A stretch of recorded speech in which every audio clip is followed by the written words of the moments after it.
is to keep your cameras on. But as I mentioned earlier, if there is a bandwidth issue that you're facing, it is okay to keep your camera off. The next one is,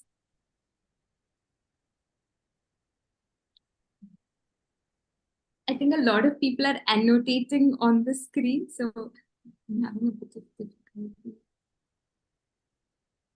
Yeah.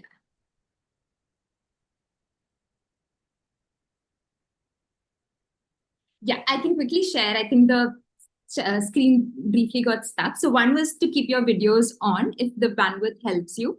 The second one was to keep your mics off and also to use it only when the speaker requests you to do so.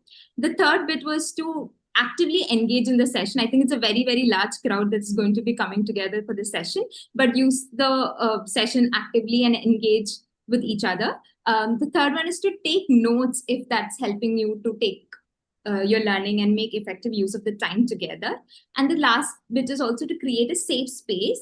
As there are a lot of people, we also would like the space to be very open, where everybody can freely share their thoughts and opinions. With that, we will move on to the session itself. So very warm welcome to Firki's workshop on teaching with ChatGPT, possibilities, prompts, and pitfalls. So in this session, we will definitely understand the basics of ChatGPT and also explore through hands-on as to how we can use ChatGPT to support our teaching and learning. So that's the crux of the session today. And with great pleasure, I would like to invite the speaker for the session, Jaya Ramchandani, who has put together this session so beautifully for all of you. Jaya is an international educator who has taught several core courses at the United World's College schools in Japan and Wales, and at the United Nations International School in New York. She has led curriculum development, teacher training, and education programs that support inquiry, collaboration, and real-world learning. She also contributes to global initiatives through consulting, facilitation, and program design, which is focused on 21st century challenges. A very warm welcome, Jaya, and really excited for the session ahead. I will now hand it over to you. Looking forward to the session. Okay, amazing. Thank you, Meenu and Vani, for arranging this and inviting me. And I have actually a first question for all of you in the poll ahead. And that is, what is your experience with ChatGPT? So first, I just want to kind of get a feel of the room. 3 options. I have never used it before. I have played around with it a bit, and I am obsessed. So I'll just take a minute to see what our responses are. Great. So about 30% of you so far are like me, a little bit obsessed. Most have played around with it, and few have never used it before. So that sounds about right for this session, or as per my hypothesis. So that's great. And can everybody see the screen, Vani and Meenu? Is it well clear? Yes, it is. Yeah. Okay, great. So I'm going to start off in today's workshop. First up is I'm going to share the slides after the presentation. So Vani and Meenu will send it across to you all, so you don't need to worry about screenshots or pictures. I liked her tip on taking notes. I always also keep a notebook handy to kind of like note down anything that I find extra important for myself, and I would recommend that highly. Today, we're going to cover kind of 3 areas. One is we're going to look at the core functions and limitations of ChatGPT as an AI tool, specifically for teaching and learning. I've been using ChatGPT ever since it launched, so that's more than 2 years now. So I've developed a lot of effective prompting strategies, and I will share with you what works for me. And also, we'll talk a little bit about the pitfalls. Now, these 3 objectives aren't structured linearly, but we're going to loop through them as we go through essential cases of lesson planning and feedback. So in our poll, we already saw that most of you have played around with ChatGPT. Few of you are obsessed, and very few of you have never used it before.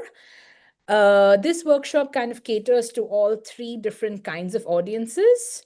And to just kind of start surfacing all the AI tools in the chat, could you write down all the different AI used by you? So not just ChatGPT, but maybe some of you have used Perplexity, maybe some of you have used Claude, maybe some of you use Gemini, maybe some of you use school AI for lesson planning. So let's just get it all out there so the community can know what all we have access to.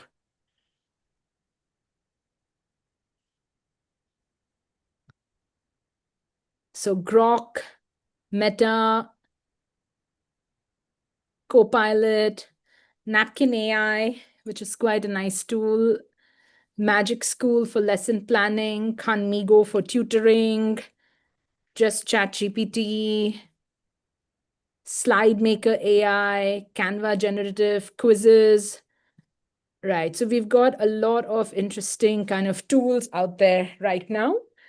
These are the major ones, and later on, after the presentation is over, if you've been only using one or two tools, I would recommend spending some time on almost all of them just to get used to what features each of them have, because a specific tool specializes in a specific thing.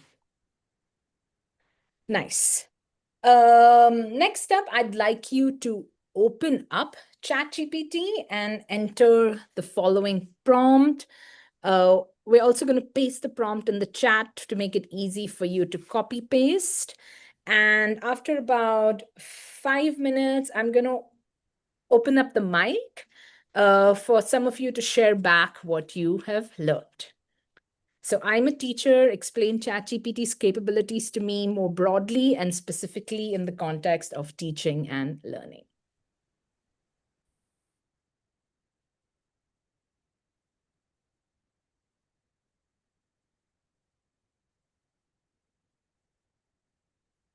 What is this? You know what is this one? It's about wait, I'll tell you.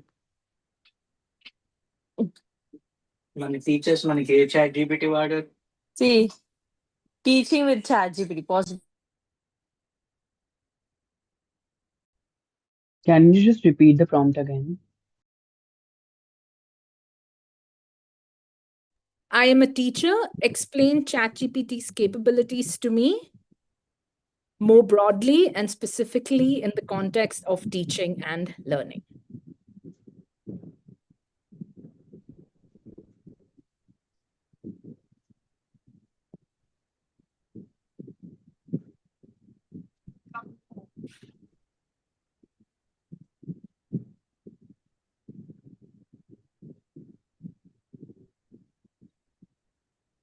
So type it out, read a little bit about what it says, and then I'm going to invite one or two of you to share back with me what you learned from what it said. The fun part of ChatGPT is essentially you can ask it to explain what it can do to you. And that's the first thing, or the first kind of lesson I want to give, is that use ChatGPT to explain what ChatGPT can and cannot do.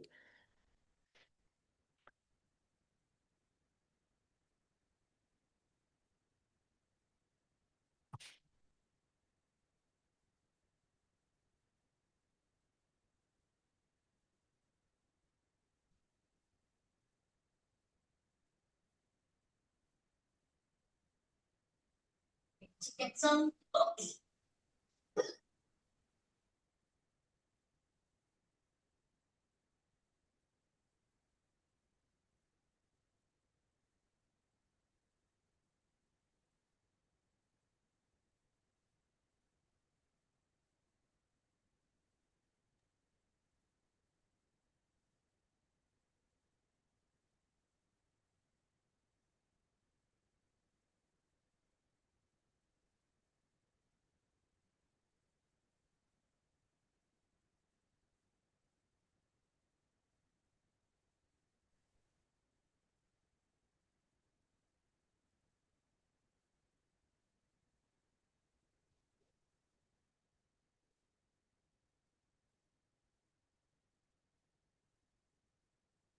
Mandavi, I think open Chrome, and in Chrome, type chat.openai.com, and you'll be able to access a free version of ChatGPT to start off.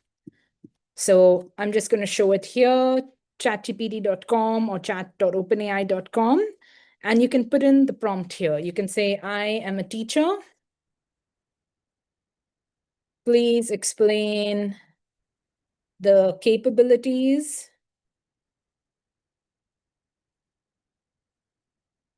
of ChatGPT to me, especially for teaching and learning. That's the first exercise.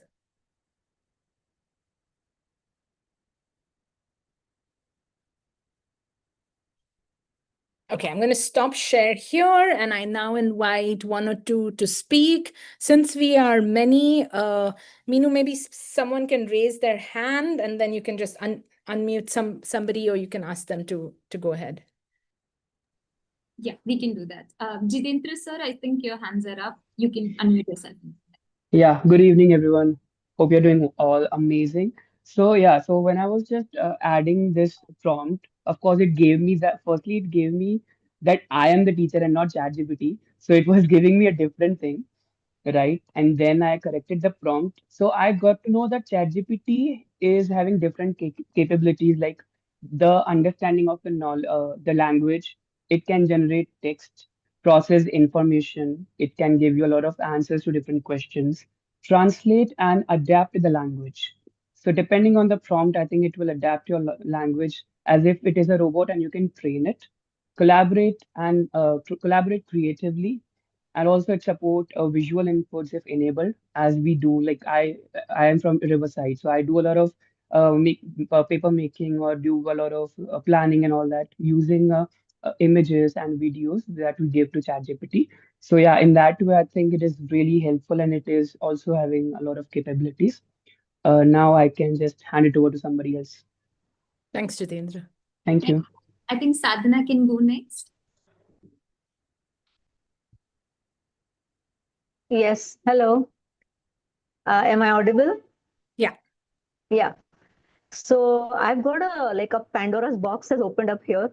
And I think everything that a teacher needs, right from lesson planning to its, strategy planning or execution, like it's holding your hand for everything. I mean, it's giving you, statements which you even may not have thought of in your lesson plan or whatever. Like I can even see how inclusive education can be, incorporated if you want it. So diversity is definitely a big thing here. And how to cater to the different learning levels of kids, whether they're gifted or they're average, or even those things have come up. And even I guess assessment is also there. It's just a very long list.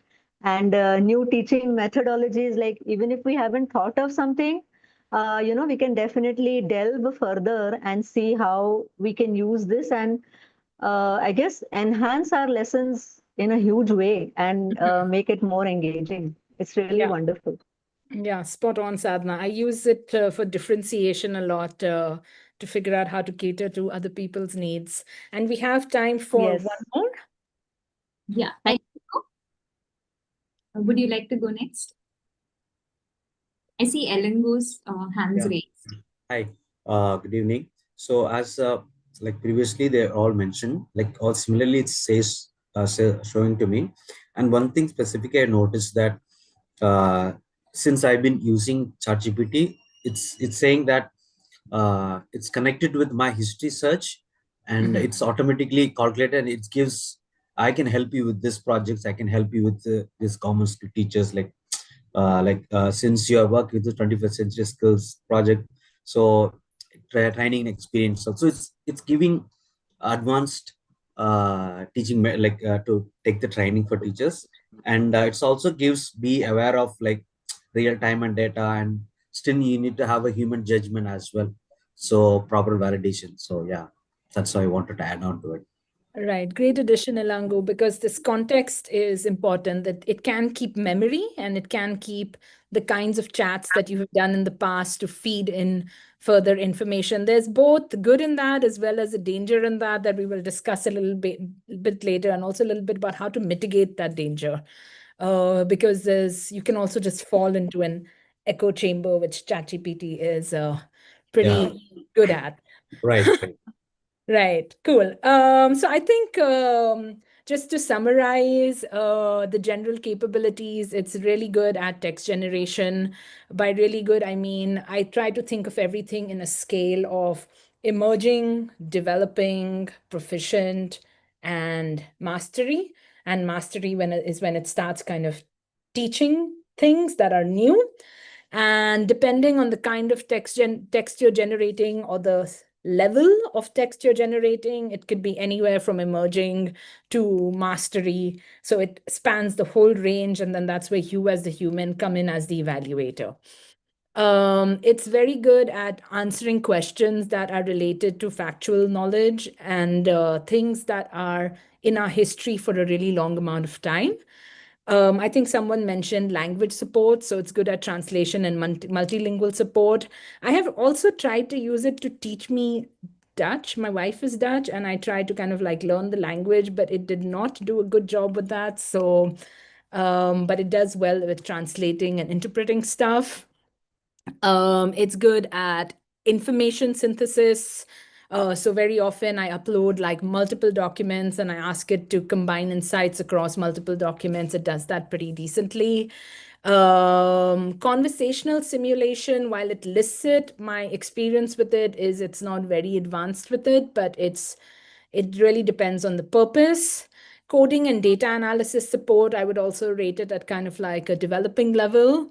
And personalization, it does respond to your personalization. With request to teaching and learning specifically, I've been using it for curriculum planning, lesson planning, assessments and feedback. Like we mentioned, scaffolding and differentiation, to make prompts, discussion prompts, and to kind of design simulations, to frame project-based learning activities, as well as to kind of improve myself with professional development. I use it pretty often. Next up, I want you all to think in terms of a role. So as a teacher, we perform several roles. Sometimes we are like making lesson plans. Sometimes we are actually kind of like managing students inside the classroom. Sometimes we are facilitating kind of an argument that has happened. So in your experience as a teacher, try to think in terms of a role. And in the chat, try to write down all the different roles for which you think AI is useful. And if you want to kind of like add up and add roles for which you think AI is not useful, it's also good to add that. So we've got planning, teaching, making a framework, making an assessment. I'm also thinking like instructor is a role. Curriculum developer is a role. Advisor is a role.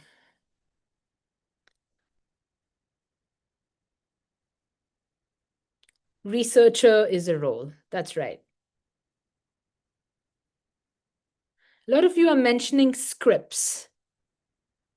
So lesson plan writer is a role.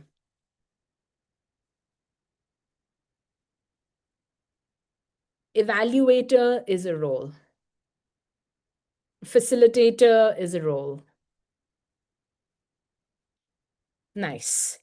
The reason why I speak of roles is because ChatGPT is quite good at responding if you start off a conversation by giving it a role. Like when you are interacting with it, when you start your prompting with act as a role and perform a task, then it kind of goes into that framework set or that knowledge base. So I'm playing the role of a curriculum developer. I'm playing the role of an evaluator. I'm playing the role of a counselor. I'm playing the role of a tutor. So if I ask it to give me information as a tutor, it responds differently than if I ask it to give me information as an instructor. It frames things differently. So as a tutor, it will tend to frame things more as questions, and as an instructor, it will tend to frame things more as a directive. So that's something I would like you all to kind of think about, to start thinking in roles, and we're going to start using it in our prompting. I've put in a link here on best practices from students on using ChatGPT in high school, and that's for you to kind of like read later. And essentially, students use it a lot as a study assistant to help them with homework. Students use it a lot as a research assistant, and students use it a lot as a writing assistant. So those are also roles. They also use it as an advisor or a tutor. So you can think of these roles from the perspective of a teacher, and you can think of these roles from the perspective of a student. I think we kind of already summarized this, but these are the key things that it can help with. So curriculum support, which means making lesson plans, unit outlines, and even entire syllabi.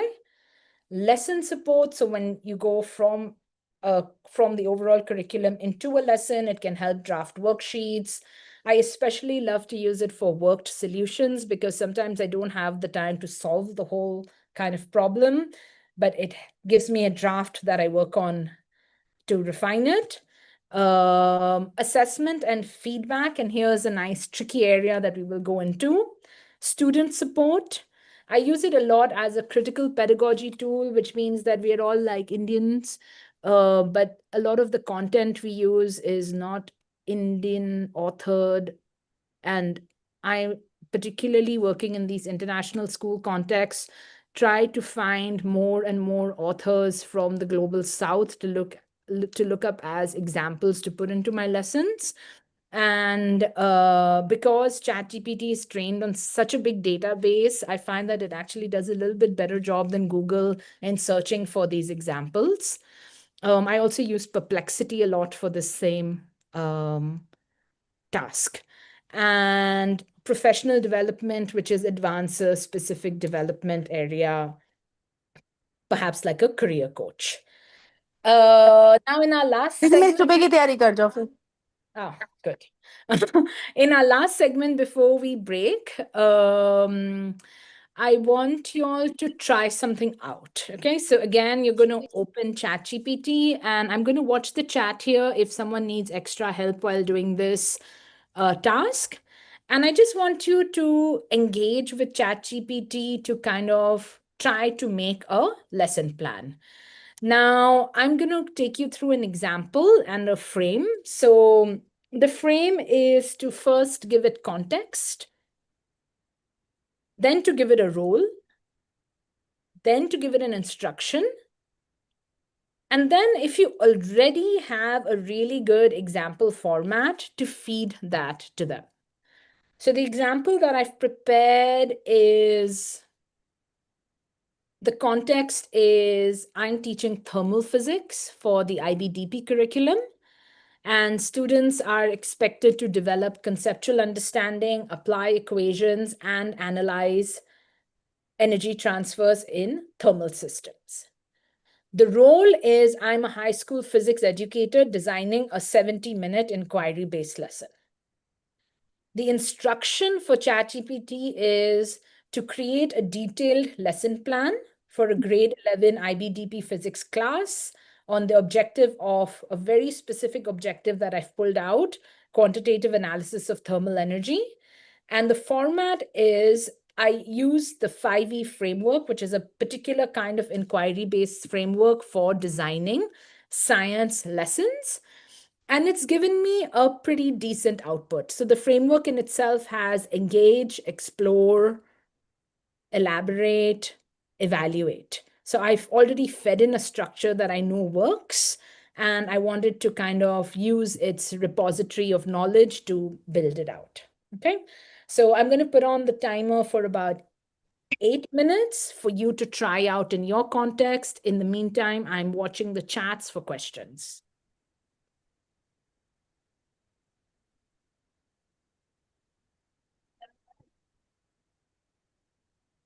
would Bloom's taxonomy be a framework? So from Bloom's taxonomy, it's different kind of levels of objectives. So those who don't know what Bloom's taxonomy is, and typically if you're designing a lesson, I could include maybe 2 levels of activities. So maybe I want them to understand and apply, or I want them to apply and evaluate, or maybe even 3 levels. I wouldn't necessarily use all of the objectives. Like maybe your level, your activity that you want to make is at the highest level of something, or in a mid-level.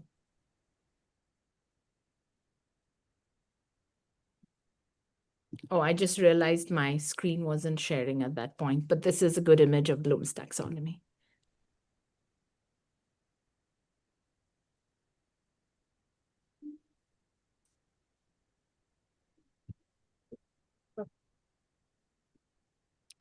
Nice. Soman, could you share what is the TPCK model? Yeah, I can share. Just hold on. Nakul, the example is on the screen. So context, role, instruction, format. And I can paste this link to the example so you have it as well on the chat.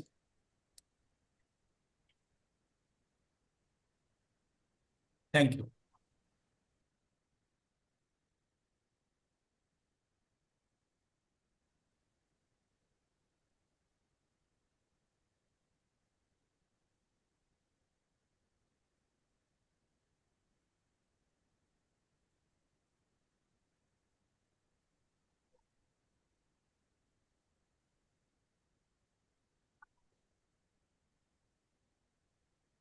Nice, Jitendra. This is a good way to guide it in terms of a format. So Jitendra has suggested the 5 enablers and asked it to kind of build that into the format.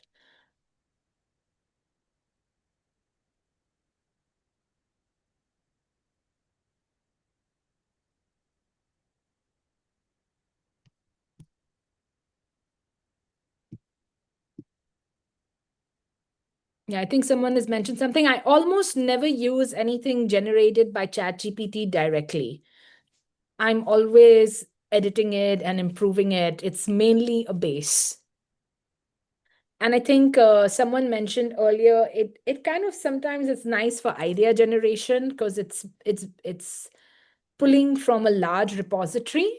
So to give me ideas that I did not think of, I like it for that as a brainstorm tool. This link is an opening.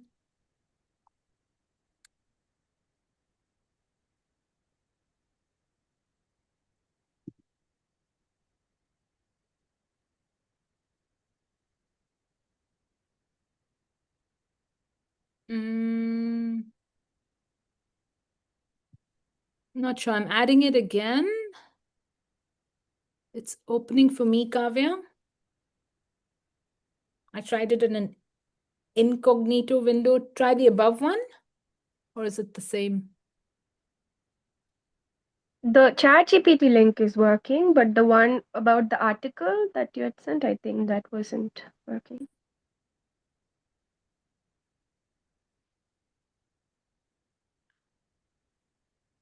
Okay, I'll get back to that one.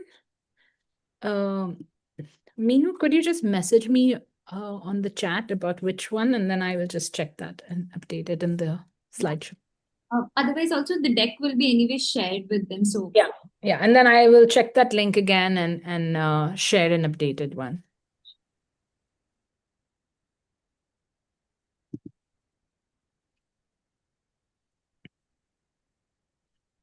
Okay, about 3 more minutes of trying this out.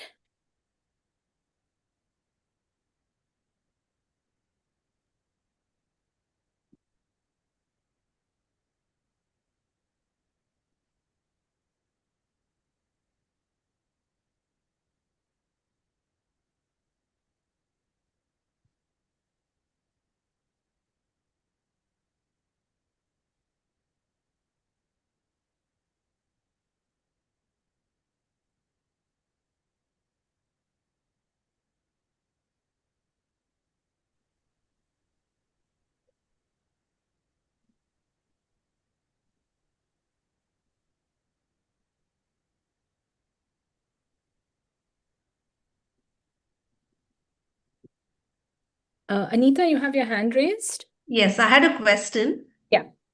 Is it mandatory to given a framework, or can we create this prompt without that? No, you can try it without the format, and you see what it gives up. It will definitely give up something.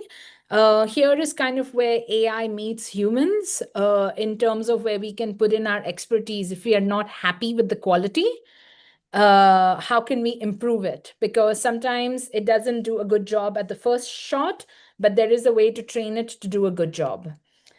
And in that, I've put in a rubric here. I'm putting it in the chat. Essentially, like, our biggest role is to learn how to evaluate the content that ChatGPT creates. So the next thing to do after creating your lesson plan is read it and kind of rate it. So you evaluate it to see, would you use this lesson plan? So at one end of the scale is, yes, I would use it exactly as it is. And on the other end of the scale is, no, I would just delete it and junk it. So with whatever you've created, with the prompting that you've done so far, I want you to kind of take a minute to evaluate, how do you think it did? How did it do?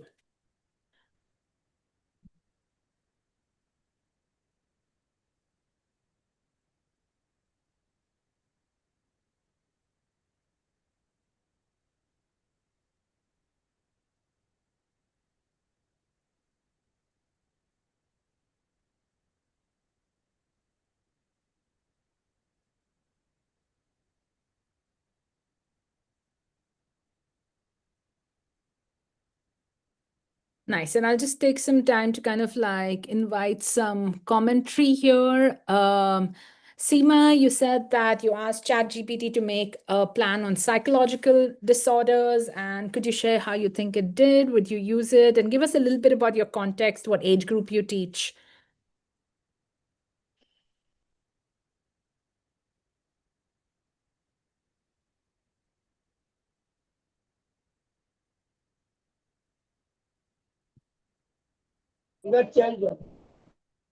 Or in case, maybe if everyone is not there willing to speak, then if you would like to speak to kind of share back, just raise your hand and we will use that same system. Komal, go for it. Hello. Yeah. Yeah. So my question is like how we identify when we will give the prompt, like make a lessons plan. Then how we like identify the authenticity in that lessons plan, because we are using no. Yeah. So that's my question. Like how can we believe 100% to that lessons plan? It will be like giving the 100% output or feedback to me while I teaching. Right. So I think for me, there are two ways to address this. One is you're using your own judgment as a teacher to rate it. So I made a small rubric here, which is what was sent in the chat, and to break it down into a few things to evaluate the lesson plan.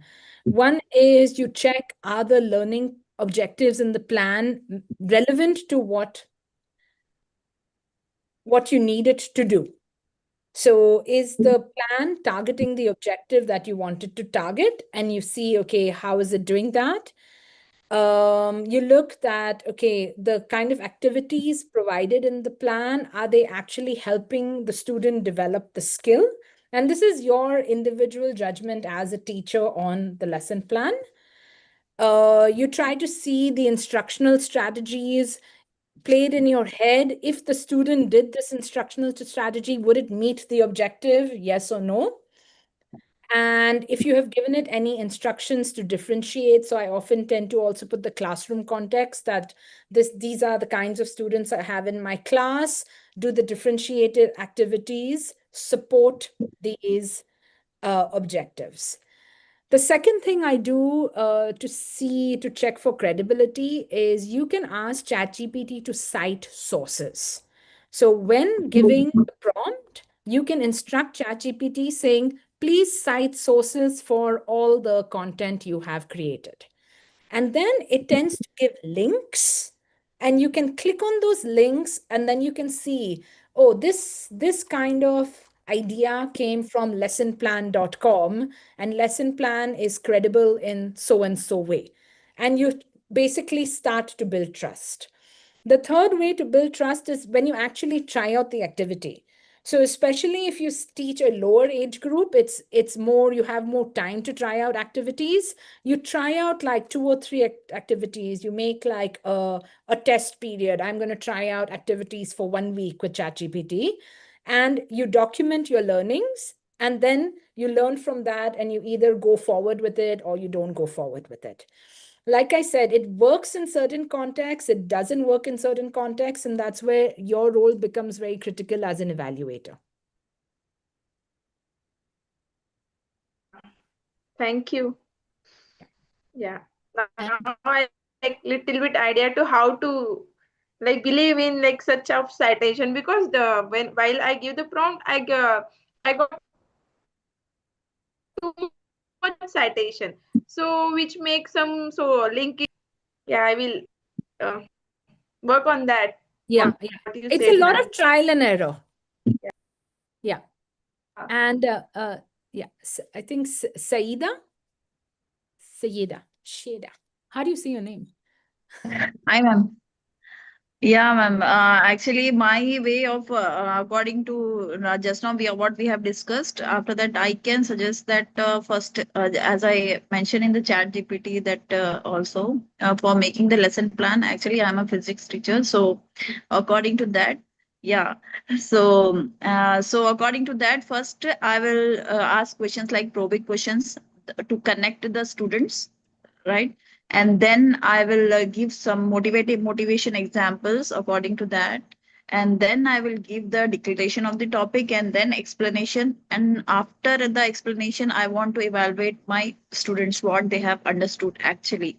So small mock test I will be taking at that time. Usually I used to take that small mock test or exit slip. I used to take that, followed by according the questions related to the topic I will ask, and they will write and give it. So Yeah. that from that thing we got an idea or percentage, like 40 students will be there. So out of how many are like they have understood clearly the whatever the concept thing what I have taught, how they have understood, how much percentage reached to their minds, like that. And my class usually activity based, ma'am. Actually, physics, all experiments I used to do in class. So with that also, I will give first I will show the demo, and then I will give them to do that. Yeah. From that, we can evaluate how they are doing and what are the observations they are writing according to the experiments what they are doing.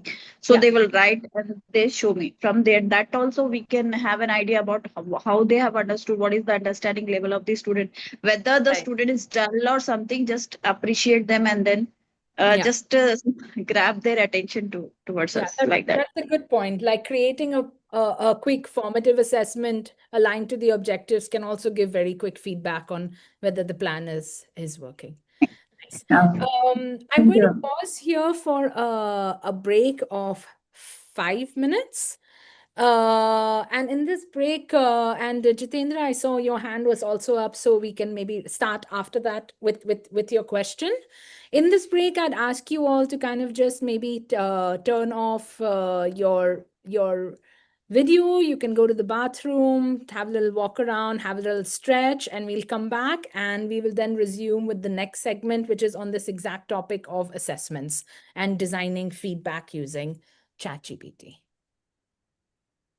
Okay.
It's a rain holiday.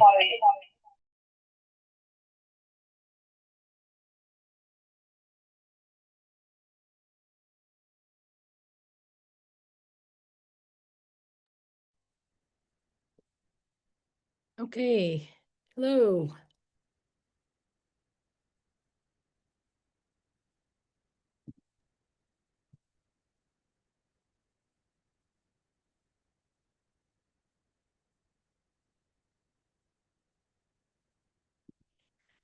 Okay, welcome back. To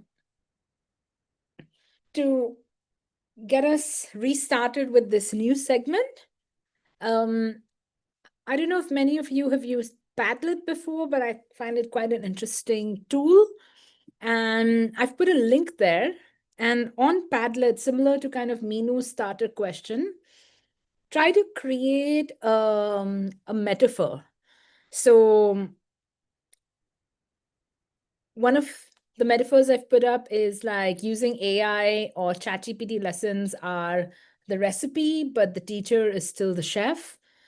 Another metaphor I've put up is AI is like a telescope and we are the scientists. The clearer and more focused our questions, the further and deeper we can see. So give it a go. Try to click on the Padlet link and you can use this plus button here to generate your own metaphor. And they should show up here. And Jitendra, in the meantime, if you want to unmute and ask your question, please go ahead. Or share what you learned before. Okay, thank you so much. So there wasn't a question. I actually wanted to share something, but having said that, however, there was a question of one of the teachers that how can you check the authenticity? So if I can answer that as well, apart from that, what you said was Yeah, there was one really amazing comment. One of the teachers said that if you can take a picture of the textbook, a part of the textbook, let's say I gave it for quadratic, right? When you gave us the prompt, quadratic equations. I'm a math teacher, right? yeah, So it will actually tell you. So if you just take the picture, click a picture and give it to the prompt, it will customize your plan according to your need. So basically, at the end of the day, ChatGPT is a robot anyway. My answer to that would be if you can tweak the prompts again and again as per your convenience, as per your requirements, it will keep on getting better and better with the different prompts, right? right. So this is how also you can check the authenticity. Okay, the way you want. Okay, yeah, ChatGPT is giving you the way you want, right? So the answer to that would be that. And also, as I mentioned, one of our teachers, Andrew sir, which is of course here, he was the one who made this prompt for me, which I just mentioned in the comment in school. The five enablers, which I just mentioned: rigor, Yeah, relevance, reconnect, guided inquiry, and reflection.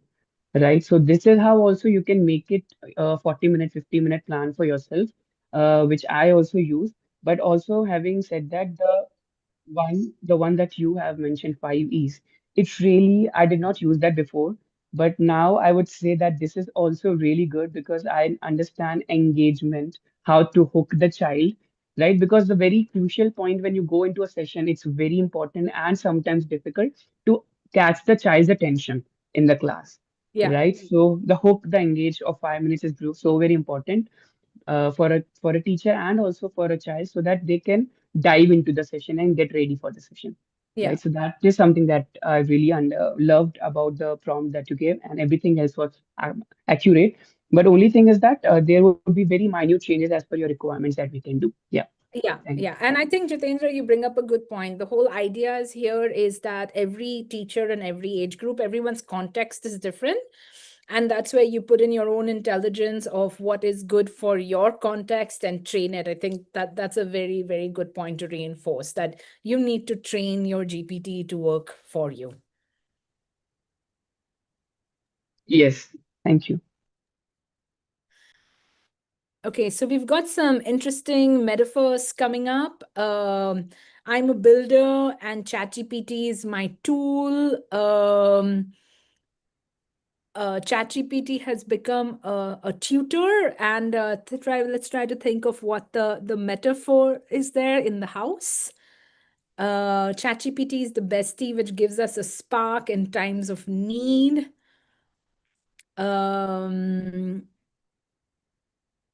It's moving so fast.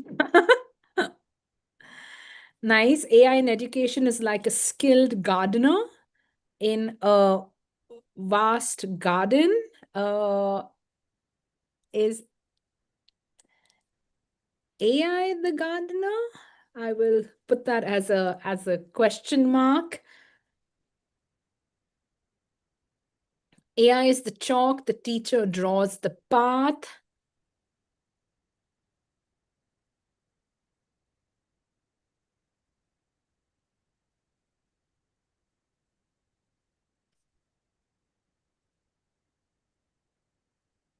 ChatGPT is like my pet. I still hold the leash and it will never be my master if I train it well. If you be aware of all the biases, that's a nice one, Sharanya.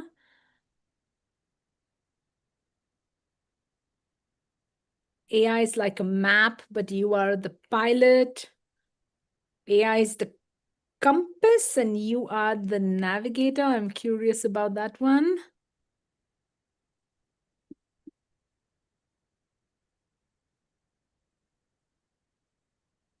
I think there's another one around compass. AI is like a compass in a vast forest of information. It doesn't walk the path for you, but it helps you find your way. A lot of good ideas here. AI is like a microscope, and the teacher is the scientist. One is zooming in and one is zooming out. I'm a magician and ChatGPT is my magic stick. That's funny, Shubham. That's nice. It really feels like that, right? We've got a little bit of a wand in our hands now. Great. Thanks for sharing. Our next activity, what we're going to get into is trying out actually making an assessment with AI. So take the same lesson plan that you created before as your base and try to use ChatGPT now to make an assessment to see the learning objective that you set out at the beginning. Have the students been able to meet that objective? What can you create to know that? Okay, so the prompt I have shared here is, how can I use ChatGPT to create assessments and give feedback to students? I teach subject dash to grade dash students. So we'll start there, and one of you can feel free to raise your hand to share back to see what ChatGPT says. What are, again, it's like a capabilities question. What can and cannot it do? What kinds of assessments can it make for you?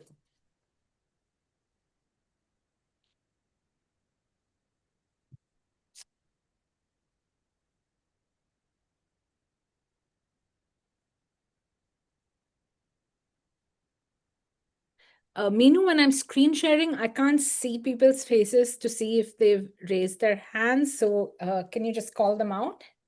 Yeah, I don't see any hands raised at the moment, but would request the participants to share responses. Yeah.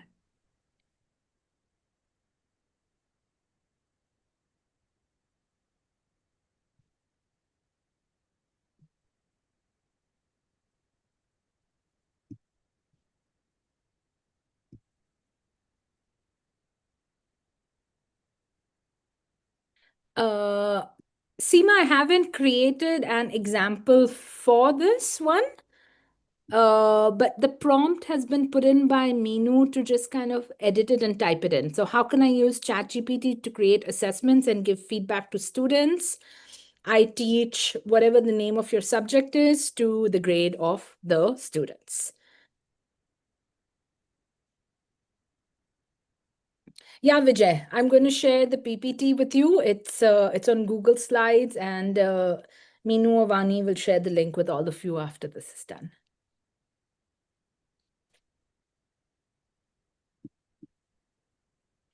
Yeah, Jitendra, if you'd like to share in the chat, you can share in the chat.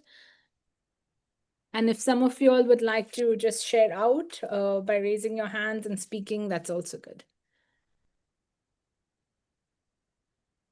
So you've got, Mohammed, you have topic-based questions, MCQs, fill in the blank, word problems, step-by-step solution, practice worksheets. Great. And you are asking it to create a 10-question worksheet on trigonometry for class X.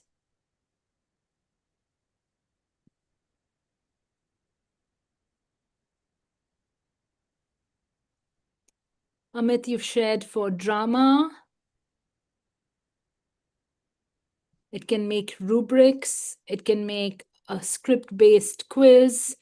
And it can make an improvisation scenario.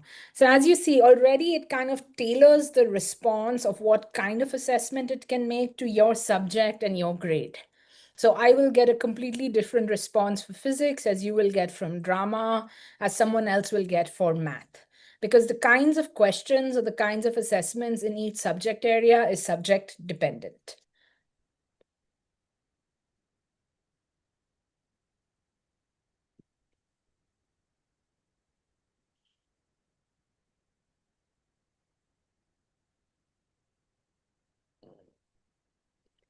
Great. So I've tried to summarize on this slide the categories of things it can make. So it can create multiple choice questions, short answers, and essays prompts aligned to learning objectives. So once I attended a presentation only on how to use ChatGPT to create multiple choice questions, and I found that like really interesting. Because multiple choice questions or quizzes are quite a quick way for us teachers to assess learning. And what the speaker of that workshop, and I forgot their name, but it was organized by this learning design community.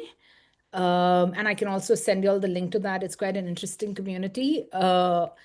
They focused on how to train ChatGPT to make those distractors. You know, when you have a multiple choice questions, you have A, B, C, and D. And actually, the trick is making not the right answer, but the 3 wrong answers intelligent enough so that there is learning from them. And through a sequence of prompting, ChatGPT did quite a really nice job of that. So again, once you keep working with it, you will be able to customize it to your needs. I also use it a lot to order questions at varying difficulty levels. So as a physics teacher, I find that because I work with this kind of standards-based grading of emerging, developing, proficient, and mastery, I want the students to be able to know where they are at more easily. So I try to order the questions or mark the questions as easy and difficult and very difficult so that they know, okay, I can solve most of the easy questions, but actually I cannot solve the difficult questions. And ChatGPT is pretty good at identifying, at leveling these questions. Creating model answers at different performance levels. So again, it's if you're using the standards-based grading or these leveling kind of framework, then to help students understand, okay, this is what a developing example looks like. Well, this is what an excellent example looks like. ChatGPT is also good at helping you create those answers. Very good at creating rubrics.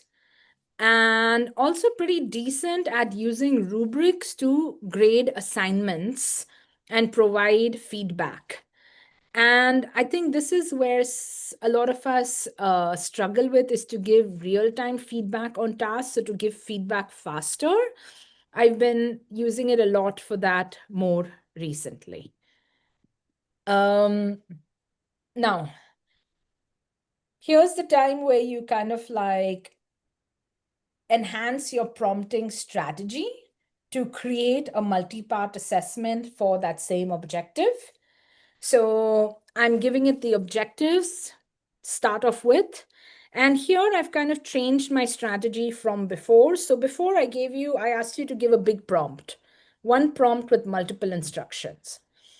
Now, the technique is not one prompt with multiple instructions, but you're having a conversation with ChatGPT. So you're doing sequential prompting, okay? So you're first feeding it the objectives and giving it some time to like fully understand what those objectives are, fully remember, not really understand, but fully remember what those objectives are. Then you give it a format of what you exactly want it to do. And then you ask it to generate the work solutions for the assessment that you have asked it to generate. And you check the work solutions to see if they meet your standards. I'll go into the comments to see if you'll have questions.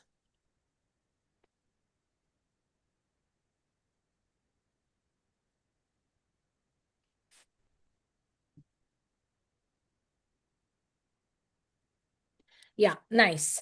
Bharti's question is how to prompt questions for case-based questions to be asked in a question paper. Now, if you use ChatGPT Pro, so if you pay for it, or even if you use Gemini, which has very similar capabilities but allows you to upload a file, essentially something that will allow you to upload the case, then you can feed the whole case to ChatGPT and then ask you to make questions based on that case. In this whole vein of case-based teaching, there is another tool that I really have come to love, and that's called Notebook LM.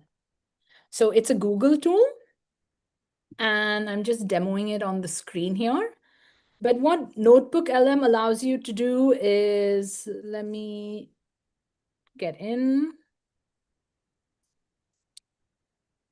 It allows you to essentially upload multiple sources of a particular topic, and it can help create a study guide, a briefing doc, a timeline, and more interestingly, an audio conversation to learn what the topic is. And this tool is particularly good at reading case studies and suggesting really good discussion-based questions. So Bharti, if you do make a lot of case studies, I would suggest Notebook LM.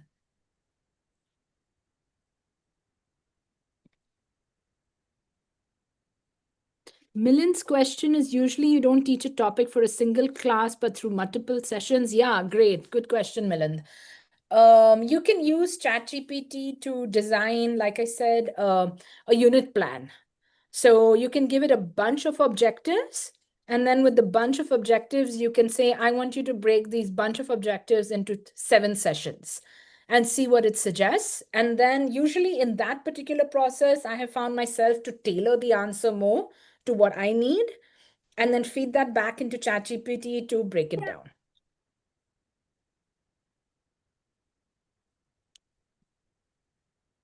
Yeah, Prameet, I like this feature a lot of categorizing questions according to the ability of the student. Nice. Vimla also talked about Notebook LM. Yeah, the podcasting feature is really nice.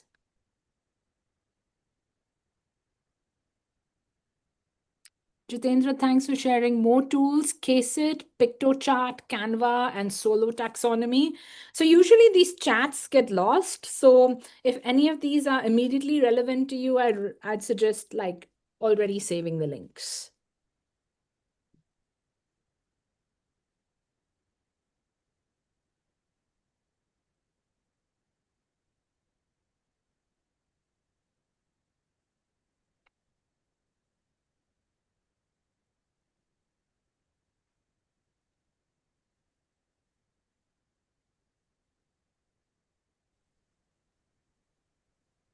Lakshmi, you have your hand raised?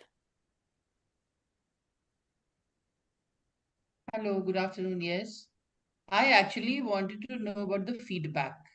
Yeah. Once the, say, MCQ or the short response question sheet has been generated by AI using any of the tools, then I would like to know how to connect it with the feedback, and it should be timely. Great. So we're going to come to that just about now. And that's a great segue because just to add on what's on this slide is, just to wrap this up, is if it's textbook, ChatGPT can do it. If it's not textbook, I would not really rely on ChatGPT. I'm also not a humanities teacher. I'm a science teacher. And lately, I've also started teaching a subject called Systems Transformation Pathway, which is interdisciplinary. And if you look at this last one of history, generate a question about the causes and consequences of the Indo-Pakistani War of 1971 and provide an ideal answer. If you put in a question like that, you can also like play with it a little bit and say, give it to me from the perspective of a Indian textbook, or you give it to me from the perspective of a Bangladeshi textbook, and you will see very kind of like different answers. So here's where I'd like to throw some caution in the wind of how to use this tool, because you always have to ask the question from whose perspective, as opposed to maybe chemistry, physics, and math, where the answers are a little bit more uniform, even if you change perspective. And now coming to this whole kind of question of giving feedback.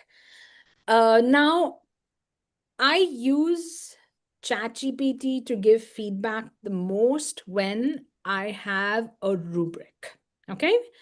So if I'm just going to open up some rubrics here to, in case you don't do rubric-based teaching. This is a rubric that we had constructed at my time at the UN school. And as a science teacher, we broke down the content into kind of like 4 key skills.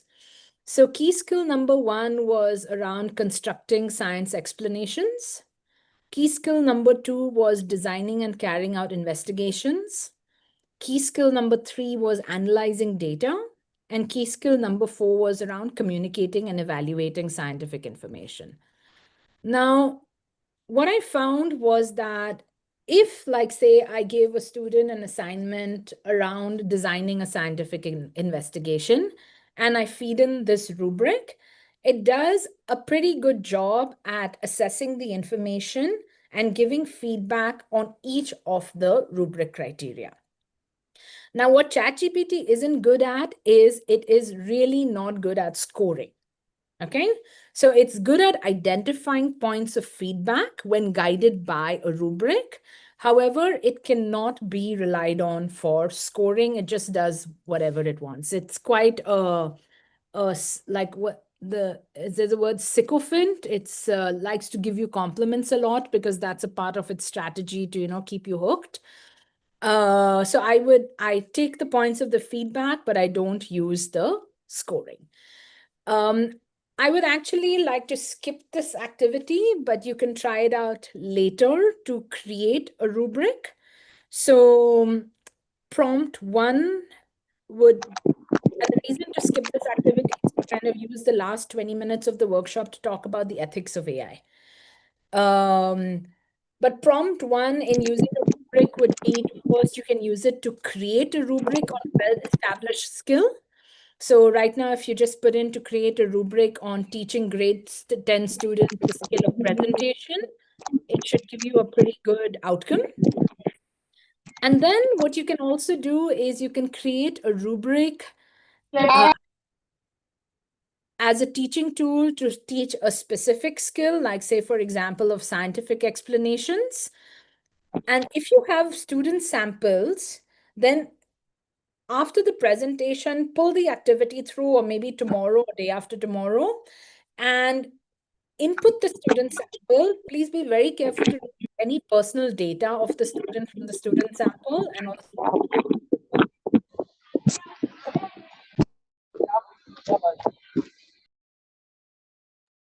Jaya, you got muted. have I been muted for long? No. Just last 5 seconds. Yeah. Okay, fine. That's strange. Okay. So I would encourage you after the presentation to kind of try this out. So feed in a rubric, feed in a student sample, taking permission from whoever you need to take to use that student sample, and make sure that you have no student data inside the student sample, and evaluate for your own skill set and for your own kind of outcome set how it does at giving the feedback. If it works well, then you can already start using it to give more real-time feedback. If it doesn't work well, like I said, like in certain subjects, it doesn't work well, then you know it doesn't work for my subject. It cannot do this for me. Yeah. I'll just see if anybody has any questions on this topic of rubrics. I can like read some of the...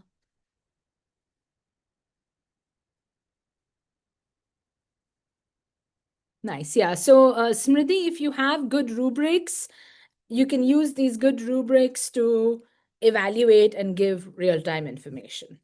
And you would also actually use ChatGPT to get better and better at creating rubrics.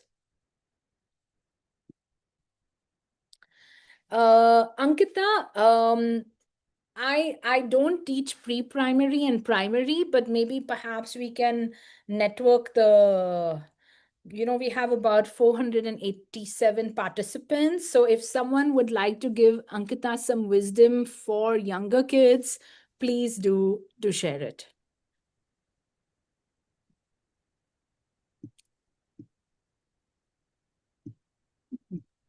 Can you repeat the question? Ankita's question was around, can you please give me some ideas related to how ChatGPT or AI use can be used for primary? I've only taught secondary, so I have very little experience with primary students. But is ma'am talking about or asking about how to make plan for primary is what she's asking? Yeah. Her comment is on a lot of things on ChatGPT are for senior students, but what about junior students? Yes. I see here Lakshmi says lots of activities. So Ankita, maybe you can also connect with someone here who identifies themselves as a primary teacher to get more on that. Yeah.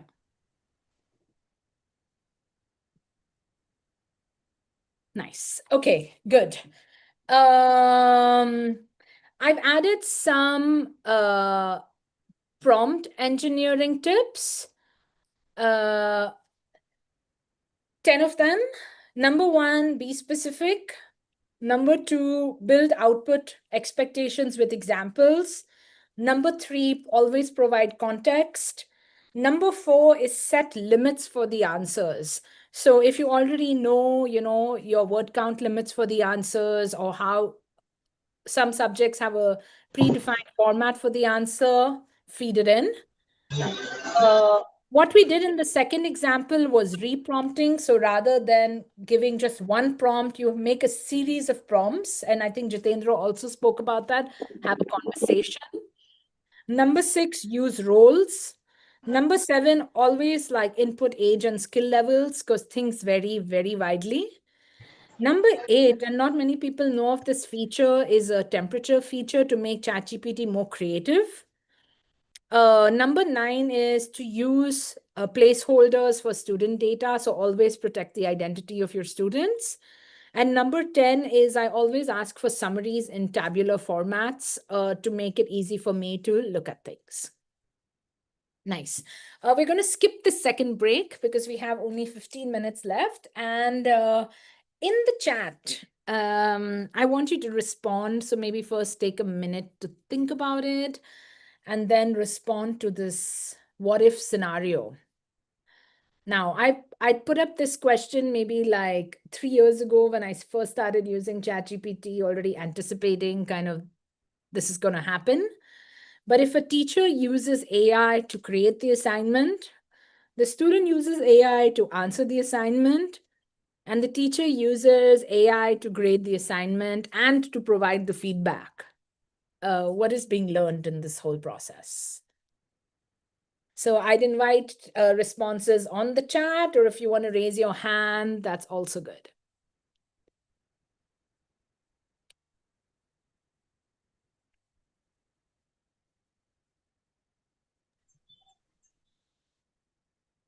Kunjan says nothing, just the use of AI.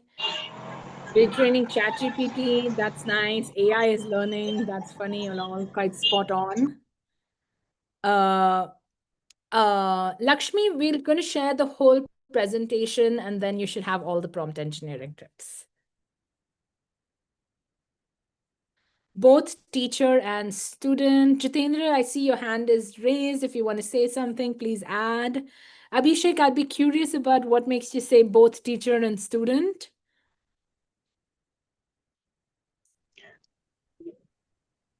Okay, so I had a question when you said that temperature, something like temperature to make your ChatGPT creative. So if you can have us know about something like that, what is temperature thing?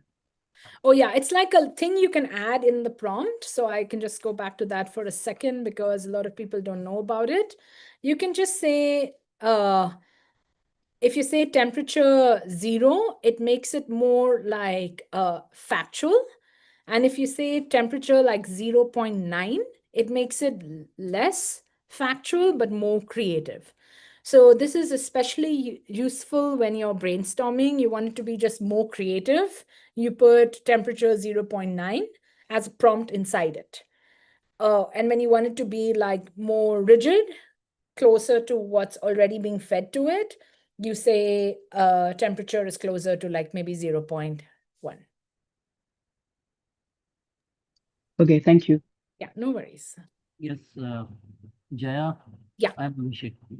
Good Hi, evening. Abhishek. So Yeah. according to you, in these questions, according to my opinion, both teacher and student in this platform, whatever you are asking questions to students, in both the cases, I think you need to be smart enough. Whatever you are doing, yes, they will use AI, but you need to be smart enough. Whatever the process is going on, you must check whether student, yes, that is a very first error. They will use something, but you need to check whether it is right or not. So in this process, this is a teaching learning process. Whatever platform is used, you welcome it, you learn it, and explore it. That is my opinion. Nice, great. I like your answer, Abhishek, because it kind of, this whole question is pointing to what is our role, making clear what is our role and what is the student's role when working with AI, and understanding that both us as teachers are using AI and students are also going to be using AI. And this particular tool, it's called the AIAS. I found it very interesting. It sets boundaries for AI use in assignments and assessments. Okay.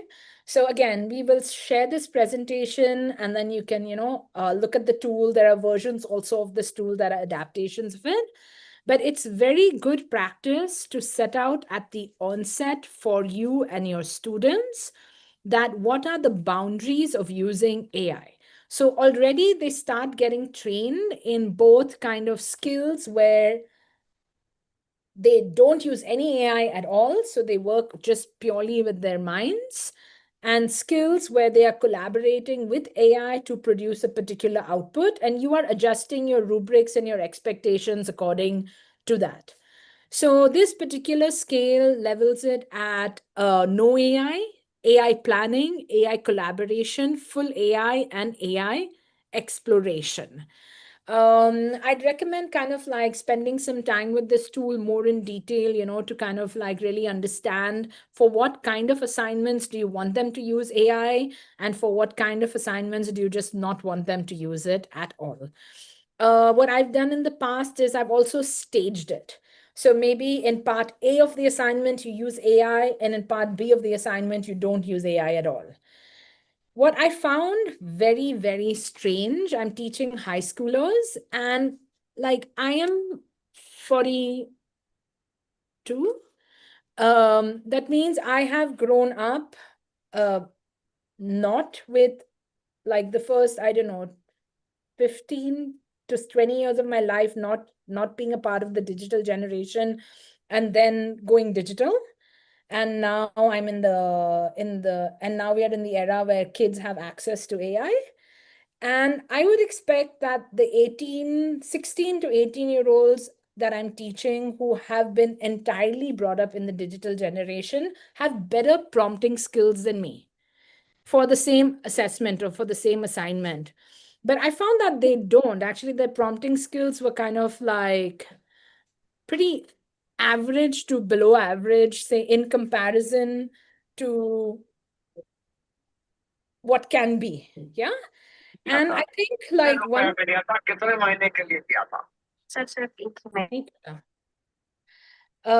One of my like kind of hypothesis for that is that because I spent the first part of my life non-digital, I developed particular thinking routines that make me a better prompter than students who have only been brought up in the digital range. So I don't know, like maybe some researchers will study this in the future, but I thought that was an interesting observation to kind of like take forward. I'm just going to look at the chat now to see if there are some comments on it or if there are some hands raised like Sharanya. I would like to invite them to speak. Hi. Actually, it was something that happened today, coincidentally, in my high school, grade 10. And I'd asked them to write a story, and a learner produced a work saying, I used ChatGPT to produce this, but I fed the ideas into ChatGPT. So I immediately, instead of shutting him off, I was intrigued and asked him, can we go back and look into the prompts? Because now, instead of working on you on how to write a story, I think I would like to train you to give better prompts to get better stories out of it. So we went back and we did a prompt engineering. An English class turned into a prompt engineering class where we sat through the prompts and how we could actually work on giving better prompts. Nice. So we turned around the whole class around that. Yeah, that's quite inspirational. You made it like a peer learning session, and that's what it can look like a lot. Yeah. Yeah. And I would also, there's a big part of me that wants to be mindful about both. That once I want my kids to be good prompt engineers and use the tool. And I also want them to be able to be good thinkers. And I think that's where like a balance of assignments and activities may actually be useful. Yeah. I didn't want them to look at AI as something that we need to get away with or move away with, because that's going to be here, that's going to stay. So I want them to embrace it with caution, with learning how to deal with it. Yeah, I love that plan. Yeah, thank you. Thank you. Sorry, does anybody else want to speak about this before we move on to the last part?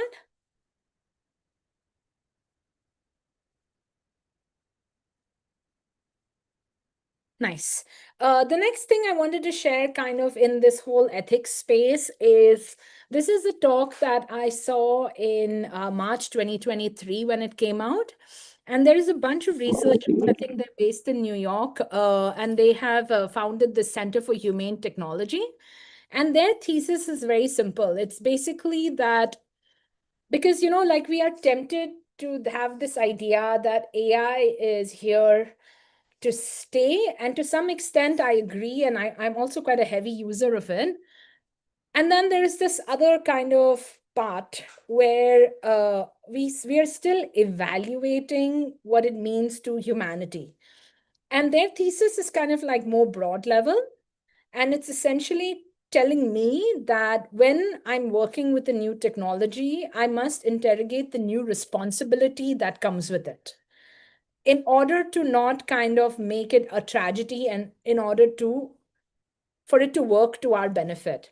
So I think this is where each of us have to be very nuanced in our context, in our audience, to try to think about what is the new responsibility that comes with this new class of technology, and then interrogate the different kinds of biases that AI has.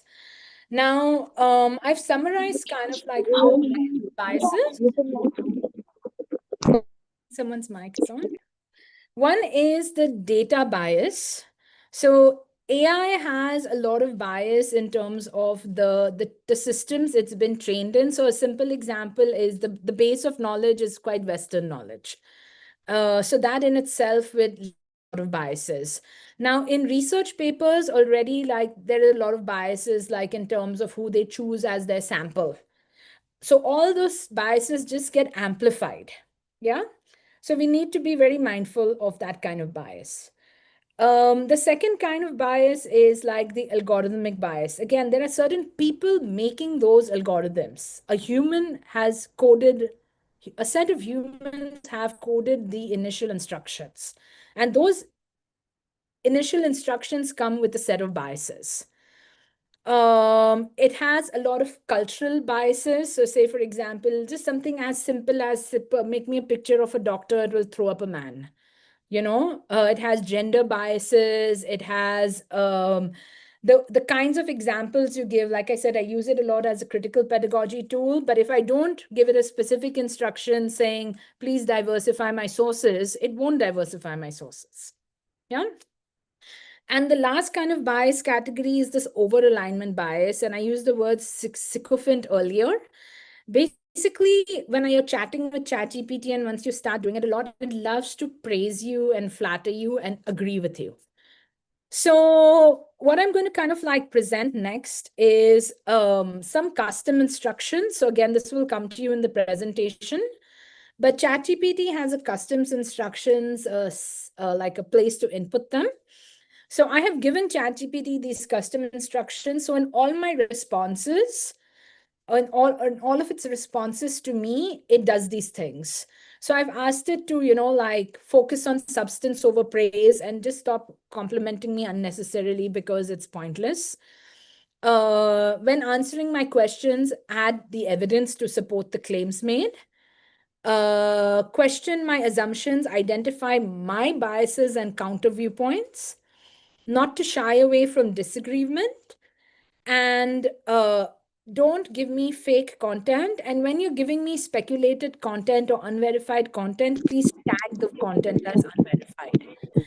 And using such a set of custom instructions has been very useful in like kind of increasing the credibility of the responses for me to use with my students. Out here, I've also put some strategies to address biases and false information with students. It's pretty critical actually to have this conversation with your students, especially once you're presenting, say you're telling the students, okay, you can use AI in this assignment. That's a very good time to have this discussion. And there are lots of actually activities online now if you search it, or you can ask ChatGPT to create an activity for you to do these things. But definitely have the discussion. Don't shy away from the discussion because it's all emerging. Regarding again also that primary question, because I teach high school, I'm in like this a little bit of a safe space where they already have some abilities to think about it. But I don't know much about the research of using ChatGPT directly with younger students, and I would look into that before even introducing it to students at all. I've put a little do later here as an exercise. It's a good idea to kind of like create a poster for your class. And this is a poster that I created just to let them know some guidelines at the outset. So I again created this like maybe now 2 years ago, but it pretty much stands. Understand the purpose, use ChatGPT as a tool and not a shortcut. Teach them how to cite ChatGPT when they use it. Teach them not to rely on ChatGPT for anything, and teach them to ask before they act, which is when they're unsure about something, please to come and ask you whether they should use it or not, and to build that relationship with your students very early on in the use. I've also put up an article here right at the end for you to kind of like go a little bit deeper on navigating the complexities of AI in education. And it kind of presents, the way I've written it is kind of a use is to think about a use case. Like, so you think you can use it for educational outcomes, what's good about it and what's harmful about it. If you're thinking about using it for assessment feedback, what's good about it, what's harmful about it. And that would give you a little bit more insight into using it effectively. And with that, I'll stop sharing and I will just leave space for maybe 1 or 2 more questions before we wrap up. And thank you everyone for being a super engaged audience. I've put the link to the presentation here. Thanks, Jaya. We have Shilpi's hand up. Shilpi, go ahead. Thank you. So Joya, talking of biases, like so you and I talking here, and you're talking to so many of us. So each one has, we all come from different backgrounds, and of course, carry our own baggage of biases. So even when you see humans interact, so biases do come into play, whether we pronounce them or not. So I don't know where I feel that when we are sort of interacting with any tool like a ChatGPT, any AI tool for that matter, at the end of the day, the choice or the power lies with me as to what I want to believe or what I want to take or what I want to leave there. So the selection is absolutely my prerogative. So I don't know. So this is why I probably don't find it very threatening. I may be wrong, but then I do feel that even so humans interact and with biases. So it's just technology.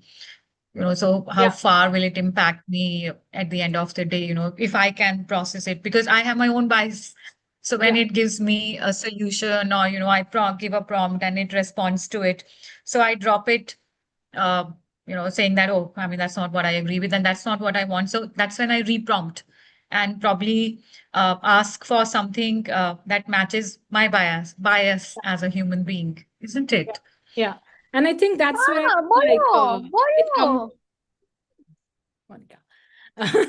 That's where it comes in, right? The same way like our, I don't know, one of our to-dos, or I don't know how to put it like that, is to become more self-aware. It's and aware of our biases, so we may respond differently. I think it's similar to that with ChatGPT, that if we know more about its biases, it will also help us interact with it differently. But I agree with you, Shilpi, in that we cannot. The idea is not that we become completely unbiased. That's not a reasonable goal, but it is to be aware of what are we biased